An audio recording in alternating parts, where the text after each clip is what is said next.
Para sa sports news, coach ng UE na si Lawrence Chongson, masama ang loob sa UE community. Matapos na hindi makapasok ang UE Red Warriors sa UAAP Season 73 Final 4, umalingaw sa buong komunidad ng universidad ang pagsibak sa kanya bilang head coach ng naturang kupunan. At palitan naman ni Jerry Condeniera na dati ring player ng UE Red Warriors. Bunga nito, malaki ang posibilidad na hindi na babalik ang captain ball nito na si Paulie. Sa halip ay magpapalista na lang sa PBA Season Draft Pick ngayong Agosto.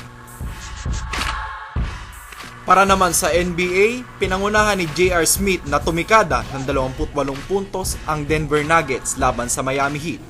Hindi naglaro sa Heat ang isa sa star player nito na si LeBron James, di umano dahil sa pilay nito sa kanyang tuhod.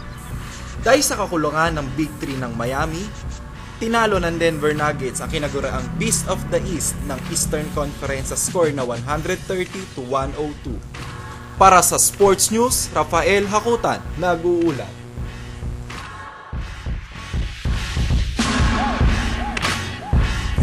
Yes, partner. Mabalik nga lang tayo sandali dun sa issue kay Coach Chongson. Bakit nga ba? Ano yung dahilan? Bakit napapabalitang may sama siya ng loob sa UE community? Sa aking pagkakaalam dyan, partner, ito ay di umano sa pagkakapalit sa kanya bilang head coach ng UE Red Warriors.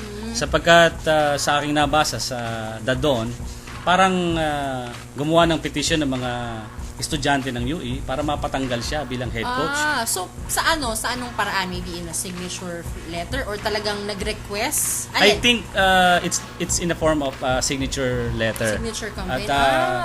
At dahil doon, napilitan marahil ang management ng UE na palitan siya, at ang nakakasama pa ng loob para sa kanya, ang ipinalit ay yung dating player din ng UE Red Warriors na si Jerry Condeniera. At hindi lang yun, parang isinisisi sa kanya kung bakit hindi nanalo ng championship noon ang UE laban sa Ateneo. Ilang seasons nga ba, partner, naging coach ng UE Red Warriors itong si Coach Chongson? Bago siya naging head coach, assistant coach siya ni Coach Dindo Pomaren. At siya ay nag-serve as a head coach of UE Red Warriors for 2 years. 2 years. At ngayon, napakinggan nyo ang mga umaarangkadang balita sa umagang ito. At para naman sa ating mga karagdagang pang-impormasyon at suhestyon, maaari kayong mag-log on sa aming official Facebook page, DZIB Arangkada, at sa Twitter account, twitter.com/DZIB Arangkada. Ito po muli ang inyong kumaring Rachel. Ito naman ang inyong kumparing Amor. At ito ang Arangkada Balita. Balita para sa masa. Ang programang ito ay hatid sa inyo ng Aling Lenny's Kitchen, forshare.com, Audacity, recording at its finest, at ng himpilang ito. Radyo Makamasa! DZIB, member, kapisanan ng mga broadcaster ng Pilipinas. DZIB 535, Radyo Makamasa. Numero 1 sa masa. Numero 1 sa masa. Numero 1. Maring Rachel and Paring Amor para sa Arangkada Balita. Ang programang ito ay hatid sa inyo ng Aling Lenny's Kitchen, forshare.com, Audacity, recording at its finest, at ng himpilang ito. DZIB Radyo Makamasa.